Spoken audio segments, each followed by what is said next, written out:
السلام علیکم ناظرین، میں حکیم عبدالماجد فاضل طب و جراحت اپنے چینل ہر پل صحت کی طرف سے آپ کی خدمت میں حاضر ہوں۔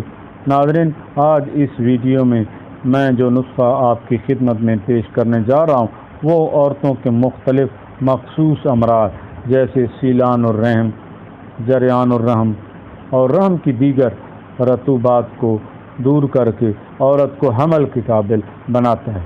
اس کے علاوہ عام جسمانی کمزوری، ہسٹیریا، باوگولا، بے قیدگی حیض اور کمر کے درد کے لیے ایک بہت ہی مفید نسخہ ہے۔ ناظرین، جو عورتیں سیلان الرحم یا لیکوریا کی وجہ سے ہڈیوں کا ڈھانچہ بن جاتی ہیں، اس نسخہ کو استعمال کرنے سے ان کا جسم موٹا اور فربا ہو جاتا ہے، جسم میں طاقت آ جاتی ہے، خون صاف ہو جاتا ہے اور رحم کی ہر قسم کی کمزوری بھی دور ہو جاتی ہے۔ آپ نسخہ کے اجزاء نوٹ فرما لیں۔ سب سے پہلے آپ مصری کا قوام تیار کر کے رکھ لیں جو مقدار میں 2 کلو ہونا چاہیے۔ اس کے بعد سپاری دکنی 10 تولہ، چھوارا گٹھلی دور کردہ 20 تولہ، مجیٹ 5 تولہ۔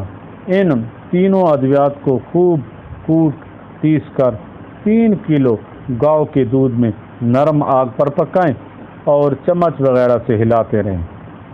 جب دودھ کھویا بن جائے تو اتار کر علیحدہ رکھ لیں۔ اس کے بعد آرد مونگ یعنی دال مونگ کا آٹا، آرد مونگ 5 تولہ، نشاستہ 10 تولہ، سمغ عربی 10 تولہ۔ ان ادویات کو باریک پیس کر تھوڑے سے دیسی گھی میں بریاں کر لیں اور پھر جو کھویا آپ نے پہلے بنایا تھا اس میں شامل کر کے سب کو روغن زرد آدھا کلو میں شامل کر کے بھون لیں۔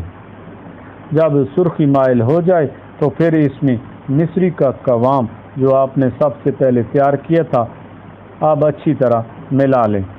اس کے بعد مغز بادام مکشر 10 تولہ کوٹ کر ملا لیں۔ پھر گوکرو 20 تولہ، گوند ڈھاک 5 تولہ، ناریل 10 تولہ، سالب مصری، دار چینی، لونگ، دانہ الائچی کلاں، زنجبیل ہر ایک 4 تولہ، جائفل 1 تولہ، جاوتری 6 ماشا، گل پستہ، گل سپاری ہر ایک 1 تولہ، پوست کچنار، پوست ببول، پوست سنکھا ہولی ہر ایک 6 ماشا۔ کوٹ چھان کر ملا لیں، سب کو کوٹ چھان کر ملا لیں اور آخر میں زعفران 1 تولہ خوب باریک پیس کر شامل کر لیں۔ بس نسخہ تیار ہے۔ کسی روغنی مرتبان میں محفوظ کر کے رکھ لیں۔ روزانہ 1 تولہ سے 2 تولہ کی مقدار میں صبح شام گائے کے دودھ کے ساتھ استعمال کریں۔ ناظرین، اس نسخہ میں اجزاء زیادہ ہیں اور ان کا وزن بھی زیادہ ہے۔ آپ اس نسخے کو نصف وزن میں بھی بنا سکتے ہیں لیکن اجزاء کی تعداد کم نہیں ہونی چاہیے۔ اس نسخہ کے استعمال کرنے کے دوران سرخ مرچ، ترش اشیاء اور تلی ہوئی چیزوں سے خاص طور پر پرہیز کریں۔